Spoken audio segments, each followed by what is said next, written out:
ಇಳಿದು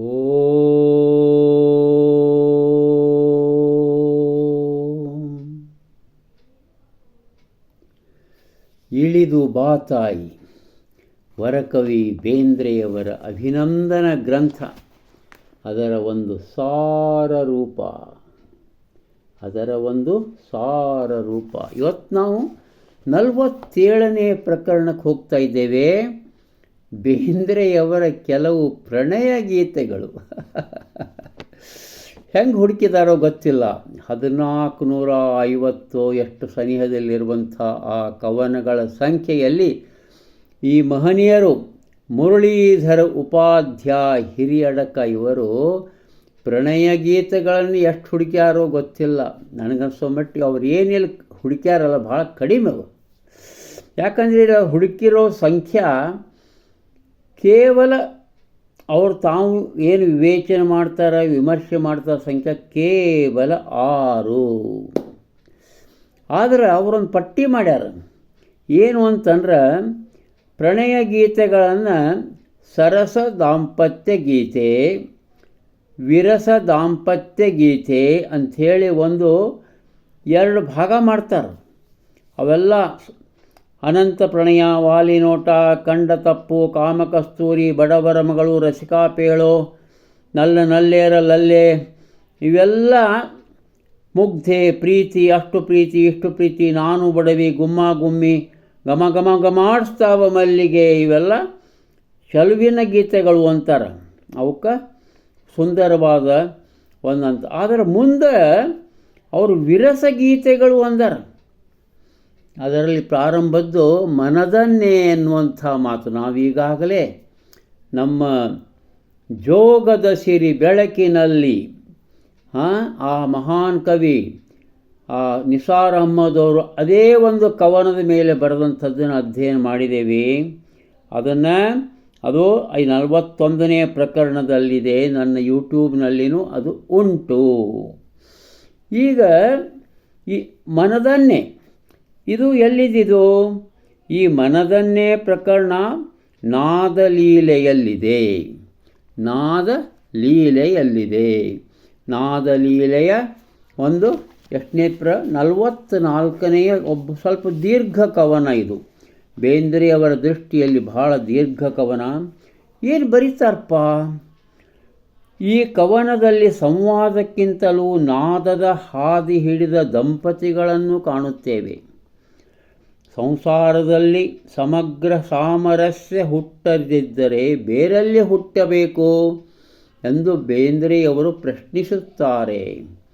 ಆಡದಿರು ಮನದನ್ನೇ ಎನಗೆ ಇದಿರಾಡದಿರು ಅಂಥೇಳಿ ಬೇಂದ್ರೆ ಅವರು ತಮ್ಮ ಹೆಂಡತಿ ಕೇಳ್ತಾರಂತ.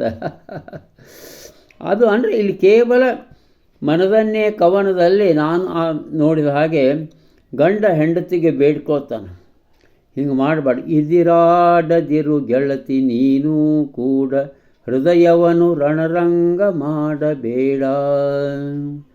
ಇದು ನಮ್ಮನೆ ವಿರಸ ಗೀತೆ ಅನ್ಲಿಕ್ಕೆ ಇದೇನೋ ಅಡ್ಡಿ ಇಲ್ಲ ನೋಡಿ. ಅಲ್ಲೇ ವಾದಕ್ಕೆ ಪ್ರತಿವಾದ ಸಾಕು, ವಾದ ವಿವಾದ ಜೀವ ಸಂವಾದಕ್ಕೆ ಹಸಿದು ಬಂದೇ, ನೀಡು ಸಿಪ್ಪೆಯ ಸಿಲಿದು ತಿಳಿಲನೊಂದೇ.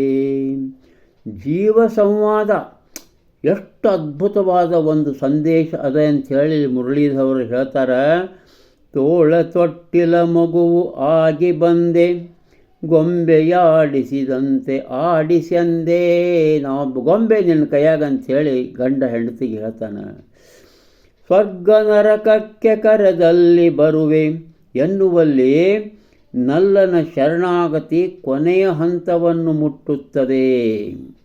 ಇದು ಮಾಡದಿರು ಬಾಳನ್ನು ಬೇಳೆಯಂತೆ, ಕೂಡಿರಲಿ ಬಾಳು ಇಡಿಗಾಳಿನಂತೆ ಅಂಥೇಳಿ ಒಂದು ಉತ್ತಮ ಭಾವ ಇಲ್ಲಿದೆ. ಮುಂದೆ ತಮ್ಮ ಮಗು ಆಗ್ತದೆ, ಹೊಸ ಹುಟ್ಟು ಬರುವುದಿದೆ ಇನ್ನು ಮುಂದೆ, ಆಗೋಣ ಈ ಜಗದ ತಾಯಿ ತಂದೆ. ಈ ಕೊನೆಯ ಪಂಕ್ತಿಗಳಲ್ಲಿ ದಂಪತಿಗಳು ತಾಯಿ ತಂದೆಯರಾಗಿ ಹೊರಬೇಕಾದ ಜವಾಬ್ದಾರಿಯ ಪ್ರಜ್ಞೆ ಸೊಗಸಾಗಿ ಅಭಿವ್ಯಕ್ತಗೊಂಡಿದೆ ಅಂತಾರೆ ಮುರಳೀಧರ್ ಉಪಾಧ್ಯಾಯ ಹಿರಿಯಡಕ ಅವರು. ಮೋಸ್ಟ್ಲಿ ಕಾಸರಗೋಡಿನ ಆಸುಪಾಸಿನ ಊರಿನವರು ಇರಬೇಕು, ಶಿಕ್ಷಕರು ಇದ್ದಿರಬಹುದು. ಕವನ ಸಾಕಷ್ಟು ದೀರ್ಘವಾಗಿದ್ದರೂ ಭಾವದ ತೀವ್ರತೆ ಮತ್ತು ಮನ ಕರಗಿಸುವ ಮಾತುಗಳು ಅದನ್ನು ಮರೆಸುತ್ತವೆ.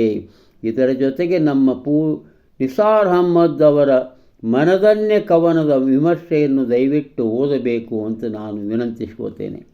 ಮುಂದಿನ ಕವನ ನನ್ನ ಕೈ ಹಿಡಿದಾಕೆ.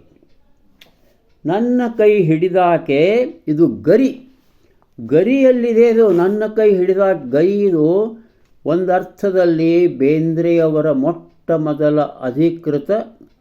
ಅಧಿಕೃತವಾದಂಥ ಕವನ ಸಂಕಲನ. ಅಲ್ಲಿಗಿಂತ ಮುಂಚೆ ಕೃಷ್ಣಕುಮಾರಿ ಅಂಥೇಳಿ ಒಂದು ಬಂದಿದೆ.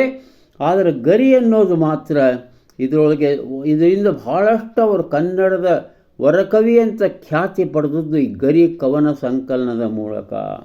ನನ್ನ ಕಡದಾಕೆ ನನ್ನ ಕೈ ಹಿಡಿದಾಕೆ ಅಳುನುಂಗಿ ನಗುವೊಮ್ಮೆ ನಾನೂನು ನಕ್ಕೇನ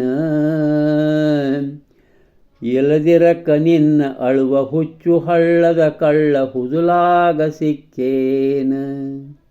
ಏನು ಚಂದ ಬರ್ದಾರ್ರಿ ಅಲ್ಲ. ಅದಕ್ಕೆ ಇಲ್ಲಿ ಬೇಂದ್ರೆಯವರು ಹಿರಿಯಡಕ್ಕೆ ಇವರು ನಮ್ಮ ಮುರಳೀಧರ ಹೇಳ್ತಾರೆ, ಇದು ಅದ್ಭುತವಾದಂಥ ಕವನ. ಇಲ್ಲಿ ತನ್ನ ನಲ್ಲೆಯೊಡನೆ ನನ್ನ ಕೈಯ ಹಿಡಿದಾಕೆ ಅಳುನುಂಗಿ ನಗುವೊಮ್ಮೆ ನಾನೂನು ಅನ್ನುತ್ತಾರೆ. ಅಷ್ಟೇ ಅಲ್ಲ, ಹುಸಿ ನಗುತ್ತ ಬಂದೇನ ನಸು ನಗುತ್ತ ಬಾಳೋಣ. ಎಷ್ಟು ಚಂದದ ನೋಡ್ರಿ. ಹುಸಿ ನಗುತ್ತ ಬಂದೇವ ನಸು ನಗುತ್ತ ಬಾಳೋಣ ತುಸು ನಗುತ್ತ ತೆರಳೋಣ ಬಡನೂರು ವರುಷಾನ ಹರುಷಾದಿ ಕಳೆಯೋಣ. ಯಾಕಾರೆ ಕೆರಳೋಣ. ಇಲ್ಲಿ ಜೀವನವನ್ನು ಬಿಟ್ಟು ಓಡಿ ಹೋಗುವ ಪಲಾಯನವಾದಿಯಲ್ಲ, ನಿರಾಶರಾದರೂ ಹತಾಶರಾಗದ ಆಶಾವಾದಿಯಾಗಿದ್ದಾರೆ ವರಕವಿ ಬೇಂದ್ರೆ. ಇನ್ನು ಮೊತ್ತನೇ ನಿರಾಶರಾದರೂ ಹತಾಶರಾಗದ ಆಶಾವಾದಿಯಾಗಿದ್ದರು ವರಕವಿ ಬೇಂದ್ರೆ. ಬೇಂದ್ರೆಯವರ ಜೀವನ ಪ್ರಜ್ಞೆ ಈ ನನ್ನ ಕೈಯ ಹಿಡಿದಾಕೆ ಕವನದಲ್ಲಿ ಎದ್ದು ಕಾಣುತ್ತದೆ. ಜೀವನ ವಿಮರ್ಶೆ ತಾತ್ವಿಕ ಚರ್ಚೆಯಾಗಿಲ್ಲ, ಅನುಭವಗಳ ವಿಶ್ಲೇಷಣೆ, ಮೌಲ್ಯ ನಿರ್ಣಯವಾಗಿದೆ. ಜೀವನದ ಬಗೆಗೆ ವಿಶೇಷ ಕಾಳಜಿ ಇರುವ ಬೇಂದ್ರೆಯವರಿಗೆ ಈ ರೀತಿಯ ತುಲನಾತ್ಮಕ ಮೌಲ್ಯ ನಿರ್ಣಯ ಅನಿವಾರ್ಯವಾಗುತ್ತದೆ ಅಂತ ಬರೀತಾರೆ. ಎಷ್ಟು ಅದ್ಭುತವಾದ ಇದು ಕವನ. ಅದು ಕೊನೆಗೆ ಓದ್ತೆ ನಾನು. ನನ್ನ ಕೈ ಹಿಡಿದಾಕೆ ಅಳುನುಂಗಿ ನಗುವೊಮ್ಮೆ ನಾನೂನು ನಕ್ಕೇನ ಇಲ್ಲದಿರಕ ನಿನ್ನ ಅಳವು ಹುಚ್ಚು ಹಳ್ಳದ ಕಳ್ಳ ಹುದುಲಾಗ ಸಿಕ್ಕೇನ. ಹಳ್ಳು ಬಂದು ಹೋಗಿರ್ತದ, ದೊಡ್ಡ ಪ್ರಮಾಣದ ಪ್ರವಾಹ ಬಂದು ಹೋಗಿರ್ತದಲ್ಲ, ಅಲ್ಲಿ ಹುದುಲು ತುಂಬಿರ್ತದೆ, ಅಲ್ಲಿ ಸಿಕ್ಕಂಗಾಗಿಬಿಡ್ತದೆ ನೀನು ನಗದಿದ್ರ ಅಂಥೇಳಿ ಕವಿ ಹೇಳ್ತಾನೆ. ಇನ್ನು 6 ಕವನಗಳಲ್ಲಿ ಅವರೇನು ನಮ್ಮ ಹಿರಿಯಡಕ ಇವರು ಮುರಳೀಧರು 6 ಕವನಗಳಲ್ಲಿ ಇದು 3ನೇ ಕವನ ನಾರಿ ನಿನ್ನ ಮಾರಿ ಮ್ಯಾಗ ನಗಿ ನವಿಲ್ ಇದು ಗರಿಯೊಳಗಿಂದನೇ ಕವನ. ಇದೊಂದು ಅದು ಹೆಂಗೆ ಅವರು ಇದನ್ನು ಮಾಡಿದರೋ ಗೊತ್ತಾಗಲಿಲ್ಲ. ವಿರಸದ ಕವನ ಅಂಥೇಳಿ ಇದು ನಿಜವಾಗಲೂ ಒಂದು ಅದ್ಭುತವಾದಂಥ ಒಂದು ಚಂದ ಕವನ. ಅದ್ಭುತವಾದಂಥ ಚಂದ ಕವನ.